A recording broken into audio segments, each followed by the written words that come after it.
Thomas Jefferson declared, "The acquisition of Canada will be a mere matter of marching." But Jefferson was to be proven wrong. Upper Canada was not for the taking. The United States declared war on Great Britain on June 18, 1812. Niagara would become a major battlefield, with just a river dividing two feuding nations.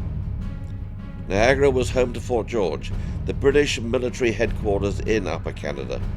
The arrival of General Isaac Brock meant the Canadian militia, the British regulars, and the native allies were all called in for active service. Under Brock's command, they had several early victories and established a far-reaching loyalty, especially with the native nations. It gave Brock one of the most important alliances of the war, with the great Shawnee war chief, Tecumseh. Then came October 13, 1812, the bloody Battle of Queenston Heights. Isaac Brock, their charismatic leader, was killed.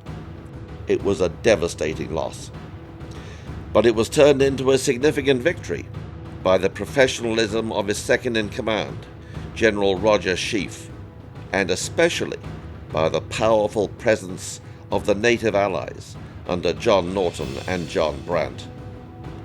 The winter of 1812 gave the Americans time to enlist more men and improve their tactics. In April 1813, they launched a successful attack on Fort York, home of Upper Canada's legislature. In May, they turned their sights on Fort George. More than 7,000 American soldiers landed on the shores of Lake Ontario. The British, the militia, their colored corps, and a few dozen Mohawk warriors were outnumbered 5-1. Hundreds died. They lay buried where they fell. The British retreated to Burlington Heights. The American occupation of Niagara had begun. It was to last almost 7 months. Martial law was introduced.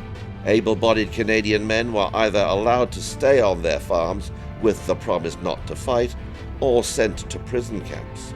Some American soldiers paid for goods, others plundered, and spies and traitors could be anywhere. Homes were offered for the rank and file. The better homes were chosen, or rather taken, for the officers. In one of those homes in Queenston, Laura Secord, mother of 5 and a militiaman's wife, learned of a pending American attack. She set out on a 32-kilometer trek to warn the British Army. It was an act of courage and determination, and she walked into history. After losses at the Battle of Beaver Dams and Stony Creek, American morale was at an all-time low. Sickness was rife. Desertion was high. By December 1813, Brigadier General George McClure knew he had to abandon Fort George. He retreated across the river. Before he left, he enlisted the help of Niagara's most infamous traitor, Joseph Wilcox, and his band of Canadian volunteers. Wilcox and his men joined their American comrades and burned Niagara to the ground. During a fierce blizzard, residents fled their burning town to find shelter wherever they could, with whatever belongings they could carry. More than 100 buildings were lost. Only 2 homes survived. It was complete devastation. The British took revenge. They torched American villages from Lewiston to the hamlet of Buffalo.